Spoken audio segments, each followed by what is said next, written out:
Welcome from one second to another video. हा जो video आहे, या व्हिडिओमध्ये आपण पवित्र पोर्टल संदर्भात माहिती बघणार आहोत। माहिती जी आहे खूप महत्त्वाची आहे, कारण की हा व्हिडिओ मोस्ट इम्पॉर्टंट आहे। याच्या मागचं कारण सुद्धा सांगून देतो, ठीक आहे। या व्हिडिओमध्ये आपण 3 गोष्टी बघणार आहोत। सगळ्यात महत्त्वाचं पहिली गोष्ट म्हणजे तुम्हाला हे सांगून देतो की तुम्हाला पवित्र पोर्टलला रजिस्ट्रेशन करायचे, तर त्या संदर्भात माझ्याजवळ एक गोष्ट आहे, ती आहे जो फॉर्म आहे पवित्र पोर्टल आपण ज्यावेळेस रजिस्ट्रेशन करतो, ते रजिस्ट्रेशन केल्यानंतरची जी कॉपी असते सेल्फ सर्टिफाइड कॉपी, तर ती ऍक्च्युअली माझ्याजवळ आहे। मी तुम्हाला तो फॉर्म दाखवणार आहे आणि काय काय त्याच्यामध्ये नमूद केलेलं जाणार आहे। पहिल्यांदाच हा व्हिडिओ तुम्हाला बघायला मिळेल। म्हणजे ऍक्च्युअली मध्ये मी तुम्हाला सांगतोय की आपण ज्या गोष्टी पवित्र पोर्टल करणार, तर माझं लक्ष गेलं मोबाईल मध्ये ऍक्च्युअल मध्ये सेव्ह होता सेल्फ सर्टिफाइड कॉपी जी आहे ती, तर तुम्हाला तो फॉर्म पाहायला मिळणार आहे या व्हिडिओमध्ये की पवित्र पोर्टलला रजिस्ट्रेशन करताना कोणकोणत्या गोष्टी आपल्याला करता येणार आहे आणि काय लागणार आहे महत्त्वाचं, ते सुद्धा तुम्हाला या व्हिडिओमध्ये कळणार आहे। आता सगळ्यात महत्त्वाचे 3 महत्त्वाचे प्रश्न होते। पहिली गोष्ट म्हणजे पवित्र पोर्टलला रजिस्ट्रेशन करावंच लागतं का, दुसरं नाही केलं तर काय होऊ शकतं, आणि तिसरं कोणकोणत्या गोष्टी कराव्या लागतात, ठीक आहे, जे मी तुम्हाला विथ प्रूफ सांगणार आहे किंवा दाखवणार आहे, ठीक आहे। आता ठीक आहे, तर व्हिडिओ जो आहे खूप महत्त्वाचा। व्हिडिओ आवडला तर व्हिडिओला लाईक करा, तुम्ही चॅनलवर नवीन असेल तर चॅनलला सबस्क्राईब करा, आणि ज्यांना व्हिडिओची माहिती किंवा ज्यांना जी आहे ही माहिती इम्पॉर्टंट वाटेल त्यांनीच व्हिडिओ बघा, बाकीच्यांनी व्हिडिओ नाही बघितले तरी चालतो। आणि निगेटिव्ह कमेंट्स ज्या आहेत, निगेटिव्ह कमेंटकडे दुर्लक्ष करा, कारण की जर 100 चांगल्या कमेंट्स येतात ते एखाद 2 कमेंट निगेटिव्ह येणारच आहे, त्याच्यामुळे त्यांच्याकडे दुर्लक्ष करा, ठीक आहे। त्याच्यानंतर आपण काही सांगू शकत नाही, त्यावर काहीच आपण ऑप्शन ठेवू शकत नाही, ठीक आहे। ज्यांना जे बोलायचं किंवा जे करायचं आहे, तुम्हाला जर व्हिडिओ आवडतोय, मनापासून माहिती आवडते, तरच व्हिडिओला लाईक करा, चॅनलला सबस्क्राईब करा। तर चला सुरू करूया आजचा व्हिडिओ। आणि टेलिग्राम चॅनलची किंवा बाकी चॅनलची लिंक डिस्क्रिप्शनमध्ये, त्यांना सुद्धा तुम्ही जॉईन करू शकता किंवा सबस्क्राईब करू शकता। तर चला सुरू करूया आजचा व्हिडिओ। तर बघा, पहिला जो पॉईंट आहे तो आहे पवित्र पोर्टल रजिस्ट्रेशन सर्वांनाच करावं लागतं का, तर हो, पवित्र पोर्टल रजिस्ट्रेशन सगळ्यांनाच करावं लागतं, ठीक आहे। दुसरा जो महत्त्वाचा प्रश्न आहे तो सुद्धा तुम्हाला माहिती आहे, त्याचा आन्सर सुद्धा तुम्हाला माहिती आहे, ते म्हणजे जर पवित्र पोर्टल रजिस्ट्रेशन केलं नाही तर काय होऊ शकतं। तर पवित्र पोर्टलवर जर तुम्ही रजिस्ट्रेशन केलं नाही तर त्यावेळेस तुम्ही शिक्षक भरतीमधून डायरेक्ट बाद होऊ शकता, ठीक आहे। तुम्हाला शिक्षक भरतीमध्ये समाविष्ट करून घेता येणार नाही किंवा तुमचा आणि शिक्षक भरतीचा काही संबंध राहणार नाही। आता सगळ्यात महत्त्वाचा मुद्दा कोणता, की मी तुम्हाला फॉर्म दाखवणार आहे, काय काय करायचे फॉर्म मध्ये पवित्र पोर्टल रजिस्ट्रेशन करताना ते तुम्हाला सांगणार आहे मी, ठीक आहे। मी तुम्हाला काय करतो, माझी पर्सनल इन्फॉर्मेशन आहे त्याच्यामध्ये काही, तर माझी जी पर्सनल इन्फॉर्मेशन आहे मी ती हाईड करतो थोडीफार, जेणेकरून तुमच्यापर्यंत पर्सनल इन्फॉर्मेशन नको जायला। पण मी तुम्हाला आता डायरेक्ट दाखवतोय, ठीक आहे। बघा, आता हा फॉर्म आहे माझा, ठीक आहे। अशा प्रकारचा फॉर्म आहे, अशा प्रकारचा फॉर्म तुम्ही भरू शकता पवित्र पोर्टलवर। हाच फॉर्म तुम्हाला भरायचा आहे, हीच माहिती तुम्हाला भरायची, ठीक आहे। आता याच्यामध्ये काय काय मेन्शन केलेलं आहे मी तुम्हाला सांगणार आहे, सगळं व्यवस्थित डिटेल आणि काळजीपूर्वक आहे का, ठीक आहे। शालेय शिक्षण क्रीडा विभाग महाराष्ट्र शासन, ठीक आहे। इथे जर मला काही गोष्टी तुम्हाला दाखवता आल्या तर दाखवील, किंवा अन्यथा तुम्ही ऐकू शकता ना, ऐकल्यानंतरही तुम्हाला कळून जाईल। शालेय शिक्षण क्रीडा विभाग महाराष्ट्र शासन, तिथे खाली आहे शिक्षक व शिक्षण सेवक पद भरती 2022 आहे हे, पण आपल्याला आता 2025 आहे, म्हणजे शिक्षक किंवा शिक्षण सेवक पद भरती 2025 अशा प्रकारचं येईल। स्वप्रमाणपत्र, ज्याला आपण सेल्फ सर्टिफाइड म्हणू शकतो कॉपी। आता ही सेल्फ सर्टिफाइड कॉपी आहे, याच्यावर तुमचं नाव असणार आहे, अर्जदाराचे नाव, जसं माझं नाव आहे किशोर मनोहर झगरे, तसं तुमचं नाव तिथे असणार आहे, आणि परीक्षेचा क्रमांक, जो तुमचा परीक्षा क्रमांक आहे तो तिथे असणार आहे, जसं तसं, ठीक आहे। आता आहे महत्त्वाची माहिती कोणती बघा, सगळ्यात पहिले वैयक्तिक माहिती असते तुमची। वैयक्तिक माहिती कोणकोणती आहे जी तुम्हाला लिहायची, बघा इथे तुम्हाला माझा फोटो दिसत असेल आणि एका साईडला जे आहे बाकीच्या गोष्टी आहेत। आता मी तुम्हाला सगळं सांगतो। पहिलं आहे वैयक्तिक माहितीमध्ये काय लिहायचं तुम्हाला, अर्जदाराचे नाव किशोर मनोहर झगरे, ठीक आहे। लिंग काय आहे, म्हणजे तुमचं जेंडर काय आहे, मेल फिमेल किंवा बाकीचं, तर मेल आहे ऑफकोर्स, तो मेल केलंय मी, ठीक आहे। जन्मतारीख म्हणजे डेट ऑफ बर्थ लिहायची आहे, तर डेट ऑफ बर्थ माझी टाकली आहे मी इथे, ठीक आहे। आधार क्रमांक, आधार कार्ड लागणार तुमचा, म्हणजे माझं आधार कार्ड मी इथे टाकलेलं आहे, तर आधार कार्ड। आणि सगळ्यात महत्त्वाची गोष्ट, आता मिळालेले गुण, मला मागच्या 2022च्या टेटमध्ये मार्क्स सांगायला मला काही वाटणार नाही, तुम्हाला तुमच्यासोबत शेअर करायला काय वाटणार आहे, ठीक आहे। माझे मार्क्स होते 2022 मध्ये 102 आणि आता 111, ठीक आहे। इम्प्रूव्हमेंट आहे, पण मी तुम्हाला सांगितलं होतं माझ्या मार्क्सचं एक्सपेक्टेशन 140 150 होतं, कारण की माझा पेपर खूप छान गेला होता, ठीक आहे। पण तरी सुद्धा 111 आले, कारण की नॉर्मलायझेशनचा फटका शक्य तुम्हाला बसला असेल, ठीक आहे। बरं ठीक आहे, ते नॉर्मल माझ्या मार्काचं जाऊ आपण मेन कामाचं बोलूया। मागच्या वेळेस मिळालेले गुण किती होते, 102, तो स्कोर इथे दाखवलेला आहे। आणि तुम्ही म्हणाल किंवा हे जे मार्क्स आहे हे एडिट होतात का, तर हे एडिट होत नाही, तुम्हाला अजिबात बदलता येत नाही, जो माझा स्कोर होता तो जसा तसाच होता। नंतर आहे पुढे वैयक्तिक माहिती किंवा वैवाहिक स्थिती, म्हणजे ऍक्च्युअली मी मॅरिड आहे किंवा अनमॅरिड आहे, तर ऍक्च्युअली मी मॅरिड आहे, तिथे मॅरिड आहे। नंतर हयात अपत्यांची संख्या, तुम्हाला किती अपत्य आहे, मला 2 आहे, ऍक्च्युअली मी 2 केलंय। नंतर 28/3/2006 नंतर तुम्हाला किती मुलं झालेत, तर ऍक्च्युली 2 आहे, 2च लिहिलेत, 3 चालत नाही, तुम्हाला माहित आहे. नंतर एकाच वेळी जुळी किंवा मुलं आहेत का, तर त्याला नो केलंय मी. ठीक आहे. ईमेल आयडी आहे, माझा ईमेल आयडी टाकला मी पर्सनल, तुम्ही तुमचा ईमेल आयडी टाकायचा आहे, जो ईमेल आयडी टेटच्या फॉर्ममध्ये तुम्ही नमूद केला आहे तो. ठीक आहे. नंतर हे बघा, मी तुम्हाला वेळोवेळी हा फॉर्म दाखवत राहील जेणेकरून तुम्हाला प्रॉब्लेम येणार नाही. नंतर अद्ययावत संपर्क क्रमांक, तुमचा मोबाईल नंबर. तर इथे मी मोबाईल नंबर किती दिले होते, मोबाईल नंबर 2 दिले होते. तुम्ही मोबाईल नंबर 1 देऊ शकता किंवा 2 देऊ शकता, पण कोणते द्या, जे तुम्ही पर्सनली वापरताय, स्वतःचा जो मोबाईल नंबर आहे तोच द्या ज्याच्यावर OTP येतो. ठीक आहे, त्याच्यामुळं. नंतर आता खाली दुसरा टाईप, कायमचा पत्ता आणि एक पत्र व्यवहाराचा पत्ता. इथे 2 पत्ते आहेत.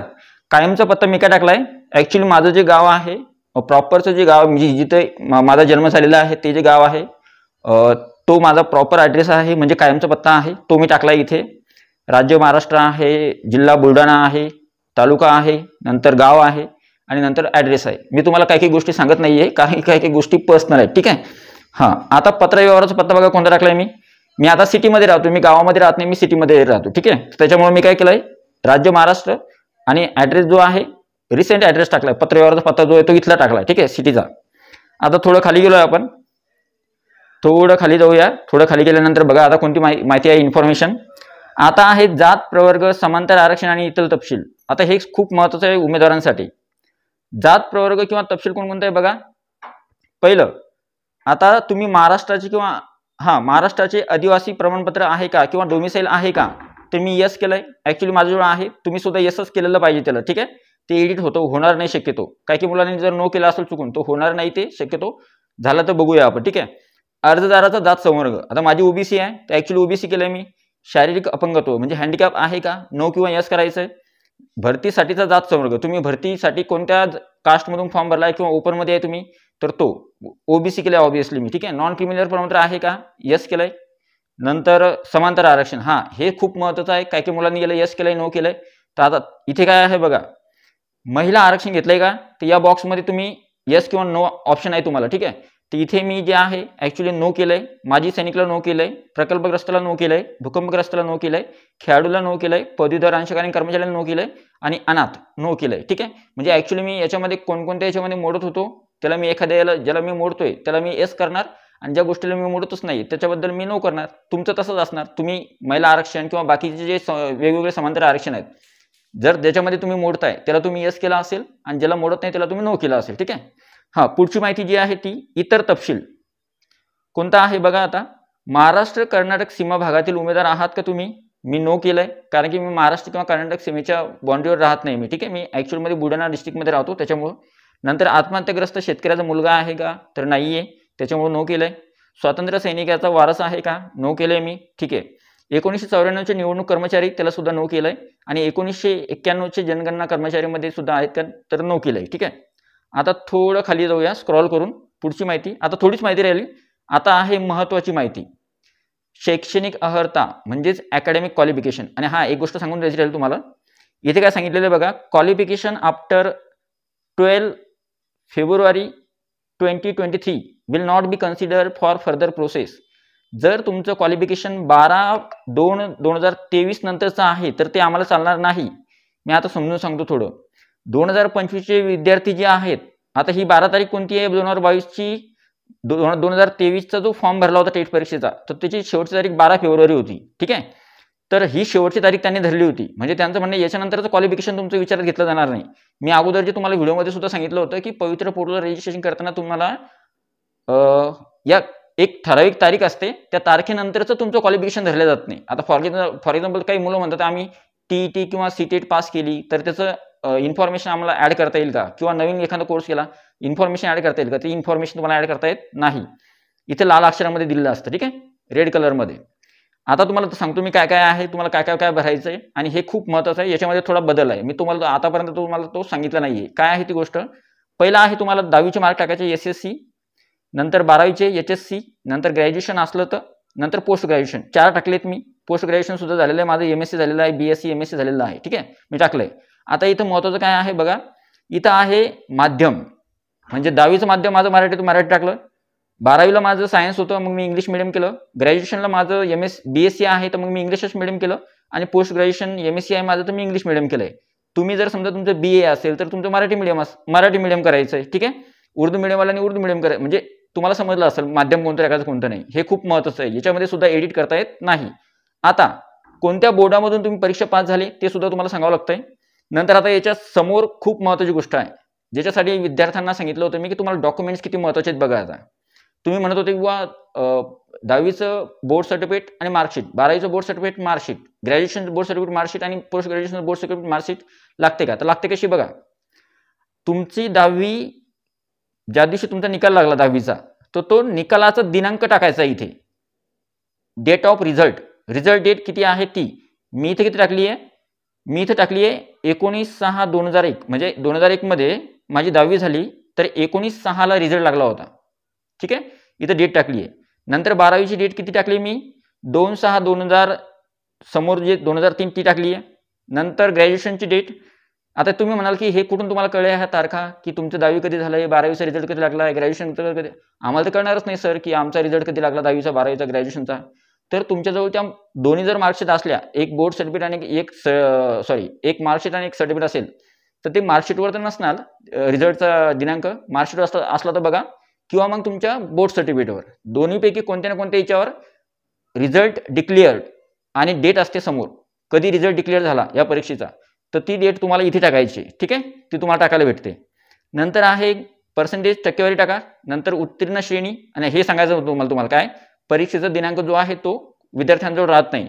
माझ्याजवळ स्वतःजवळ नव्हता, मी कसा मिळवला मला माहिती आहे, ठीक आहे. की आमचा 10वीचा निकाल कधी लागला होता, मग माझ्या क्लासमधल्या एका विद्यार्थ्याला मी फोन केला, जो 10वीत होता माझ्यासोबत, किंवा जो 12वीत माझ्यासोबत होता, त्याला विचारलं मी आपला रिझल्ट कधी लागला होता.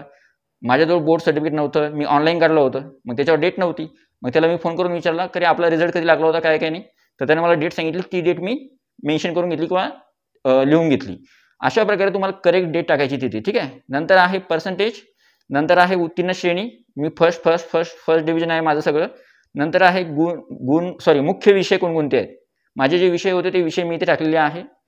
10वीला मराठी हिंदी इंग्लिश, 12वीला इंग्लिश मराठी, नंतर BScला बॉटनी झुलॉजी मायक्रोबायोलॉजी आणि MScला झुलॉजी, ठीक आहे. आता सगळ्यात शेवटी आलो आहे आपण, आता झाला फॉर्म संपत आला आता, ठीक आहे. आता आहे तुम्ही 12वीमध्ये काही दुसरी लँग्वेजमध्ये स्टडी केला आहे का? उदाहरणार्थ बंगाली, तेलुगू, सिंधी, कन्नड आणि गुजराती. तर मी नाही केलाय, मी नो केलं या सगळ्यांना, ठीक आहे. नंतर आहे कम्प्युटर लिटरसी. काही विद्यार्थ्यांचा प्रश्न होता, आम्ही MSCIT केली आहे, MSCIT बद्दल माहिती भरली आहे, पण ते सर्टिफिकेट माझ्याजवळ नाही आहे.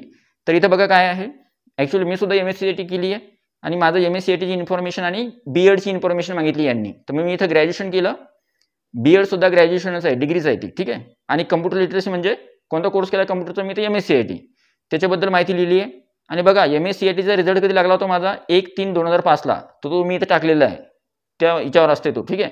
आणि नंतर BEdचा रिझल्ट कधी लागला होता माझा, BEdचे तुमचं ते गुणपत्रक असेल त्याच्यावर रिझल्ट असतो, ती डेट असते 21/6/2010ला माझा BEdचा रिझल्ट लागला होता, तो मी डेट इथे टाकलेली आहे. BEdचे माझे पर्सेंटेज किती आहे? 68.92, म्हणजे 69% आहे BEdला मला. आणि MSCIT मध्ये किती मार्क्स आहे माझे? 85%, ठीक आहे, 100 पैकी.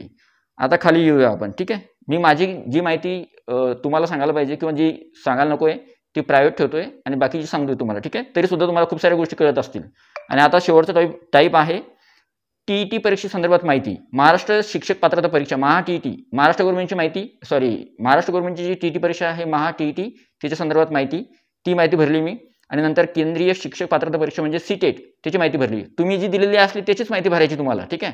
दोन्ही भरली पाहिजे असं काही कंपल्सरी नाही आहे. मी CTETची माहिती भरली, तिथं तुमचा रोल नंबर आहे, नंतर रिझल्ट आहे आणि नंतर मार्क्स आहे, किती टक्के पडले किती नाही, ठीक आहे, पास आहे किंवा नाही. आणि आता सगळ्यात शेवटी आहे हे बघा, इथे काय आहे, शालेय शिक्षण क्रीडा विभाग महाराष्ट्र शासन शिक्षक व शिक्षण सेवक पद भरती 2022. आता मी हा पूर्ण फॉर्म फिलअप केला आणि खालची एक ओळ बघा, आता काय आहे, मी अर्जामध्ये भरलेली उपरोक्त माहिती तपासली असून ती बरोबर असल्याची खात्री केली आहे. भरलेली माहिती व त्या संबंधीची कागदपत्रे यामध्ये तफावत आढळल्यास मी कायदेशीर कारवाईस पात्र राहीन व माझी निवड कोणत्याही टप्प्यावर रद्द होईल याची मला जाणीव आहे. हे सांगितलेलं आहे, म्हणजे तुमच्याकडून डिक्लेरेशन करून घेतलं जातं आणि खाली माझी सिग्नेचर आहे. आता हे मी कधी सर्टिफाय केलं होतं, कोणाकडून केलं होतं, कोणत्या IP ॲड्रेसनं मी तो फॉर्म डाउनलोड केला आहे, कोणत्या मोबाईलवरून केलं होतं आणि कधी मी लॉग इन केलं, कधी लॉग आउट केलं, हे सगळी इन्फॉर्मेशन याच्यावर आहे या फॉर्ममध्ये. आणि आता सगळ्यात शेवटी दाखवतो तुम्हाला की तुम्हाला मेन काय आहे. तुम्हाला मी एक गोष्ट दाखवतो. कोणती आहे? ही गोष्ट आहे. चला इथे बघा. इथे तुम्हाला स्टॅम्प दिसतो का याच्यावर स्टॅम्प दिसतोय, सेल्फ सर्टिफाय शिक्का दिसतोय. तर याला म्हणतात सेल्फ सर्टिफाय कॉपी. जोपर्यंत तुमचा फॉर्म सेल्फ सर्टिफाय होत नाही तोपर्यंत तुमचं रजिस्ट्रेशन पवित्र पोर्टलला करेक्ट झालं असं मानता येत नाही. ठीक आहे. तर ही सगळी इन्फॉर्मेशन मी तुम्हाला सांगितली आणि हीच इन्फॉर्मेशन तुम्हाला पवित्र पोर्टलवर सबमिट करायची.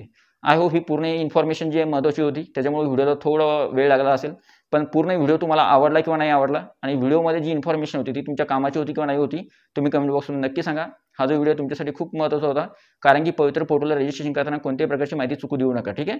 आणि इथून समोर सुद्धा जे आहेत व्हिडिओ जे आहेत तुमची जी महत्त्वाची व्हिडिओ आहे तुमच्या कामासाठी तेच देणार आहे. आणि विशेष एक गोष्ट अजून सांगून देतो, जी गोष्ट तुमच्या माहितीसाठी किंवा तुम्हाला महत्त्वाची आहे तीच गोष्ट आपण व्हिडिओद्वारे सांगतो. माझं काम आहे तुमच्यापर्यंत माहिती पोहोचवणं. बाकीच्या ज्या गोष्टी आहे की पवित्र पोर्टल कधी सुरू होणार त्या संदर्भात माझ्याकडून जेवढे प्रयत्न होईल किंवा जेवढ्या गोष्टी होतील त्यावेळेला मी करील. नंतर बाकीच्या ज्या गोष्टी आहेत सोशल मीडियावर कोणकोणत्या गोष्टीबद्दल बोलायचं तर त्या गोष्टीबद्दल मी नक्की बोलणार, शिक्षक भरती संदर्भात सुद्धा आणि जागावाढी साठी सुद्धा. ठीक आहे. त्याच्यामुळं ठीक आहे. तर बोललो मी, माझं स्पष्टीकरण दिलं मी तुम्हाला. आय होप हा जो व्हिडिओ तुम्हाला आवडला असेल. व्हिडिओ आवडला तर व्हिडिओला लाईक करा. तुम्ही चॅनलवर नसेल चॅनल सबस्क्राईब करा. भेटूया पुढच्या व्हिडिओमध्ये. तोपर्यंत व्हिडिओ बघितल्याबद्दल थँक्यू सो मच. कमेंट नक्की करा. Thank you so much. Take care. Bye bye.